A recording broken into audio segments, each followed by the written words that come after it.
So welcome to the Montreal General and Livingston Hall, and thank you for coming to this memorial service for Dr. Richard Karmel to commemorate and to celebrate his life. I'd first like to welcome Richard's sister, Nina Forrest, and her husband, Jeff Blair. They're from Albuquerque, and they were in Philadelphia for Richard's funeral on Sunday. I understand the weather wasn't much better down there than it's been here, although we warmed it up about 10 more degrees today. There's also other family members. Marissa from Los Angeles is here. Thank you for being here, Marissa. And I think we're some stragglers coming. That is Bennett and Deborah and Evan. I don't know what they're here yet, but they will be here. Evan's 20 months, so he'll be here. He's driving.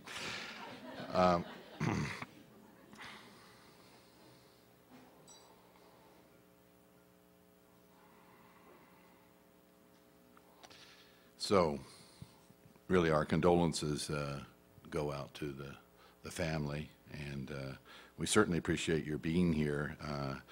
This is a very comfortable situation for us in terms of this space, this room. This is the Montreal General and Livingston Hall were really homes to many of us, and we had many conferences here. Richard first started with conferences on psychopathology and creativity for a number of years, which then blossomed into a day in psychoanalysis.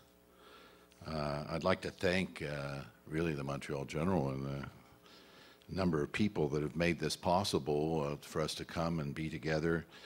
The housekeeping staff of the Montreal General, and John LaBelle and Philip Mimoso from the audiovisual, and the planning committee, Patricia Sank and Dr. Patricia Sank and Steve Rosenblum and Rona Bazonsky and Dr. Mary France Boudreau, and Kathy Sagaroulis and her daughter Alexandra, and my son Desmond and Tori Helrung.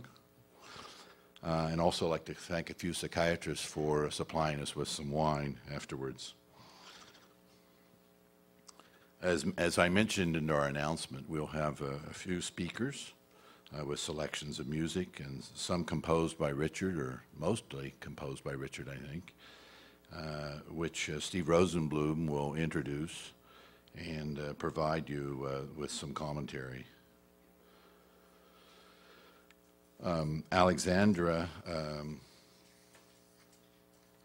Kathy Sagaroulis' daughter, Kathy was Richard's secretary for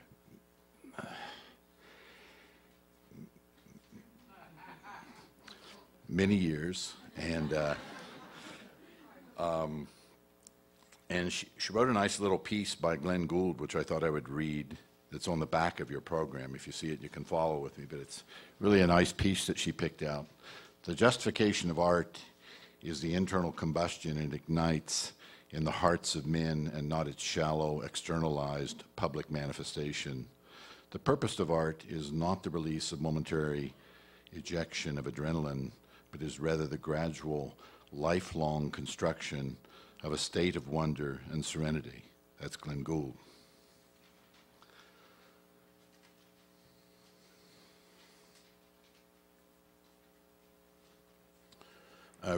Richard was with us here for almost 4 decades, and he passed away just short of his 70th birthday.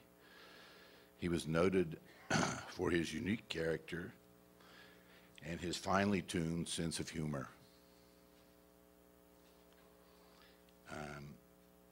He was a psychologist who recruited and passionately instructed many groups of interns here at the Montreal General, many of them that are here with us tonight.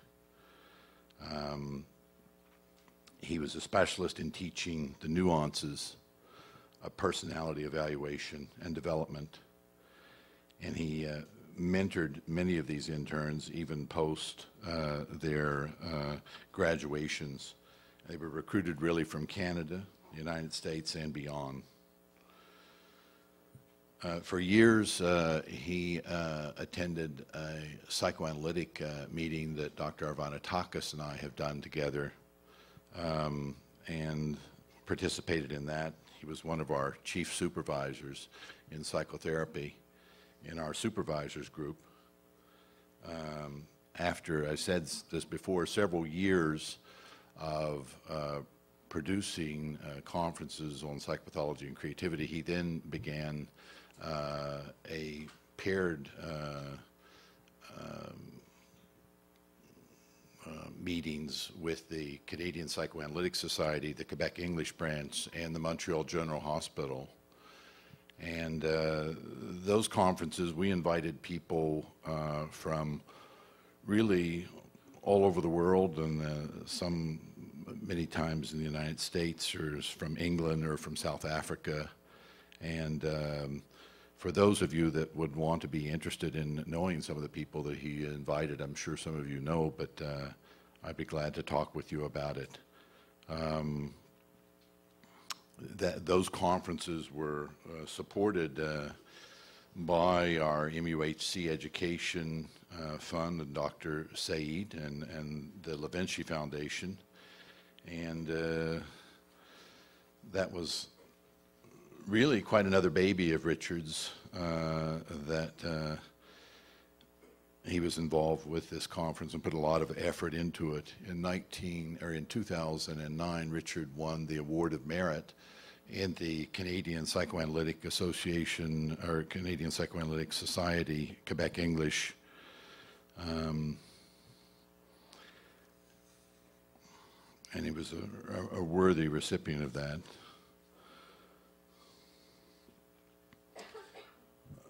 Amongst the colleagues here at the MGH, we'll always remember him for his camaraderie and bringing us assorted trinkets from Philadelphia or from other places in the world. His sense of humor and his adaptive capacity were really quite amazing. Mike Boone from the Gazette was interviewing me the other day about him, and he said, well, what was Richard like? And I said, well, if Richard were here now, he would say, don't worry about it, Tom, it's not going to conflict with the Super Bowl. Or he would say, you know, if he's stuck in an airport in Philadelphia, he would say, well, it gives me time to get a hoagie, another steak cheese.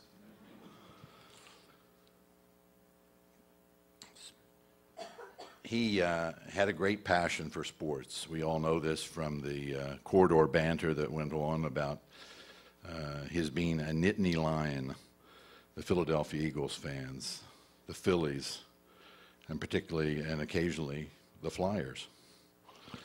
But he had a tough go there, I think, with the Flyers.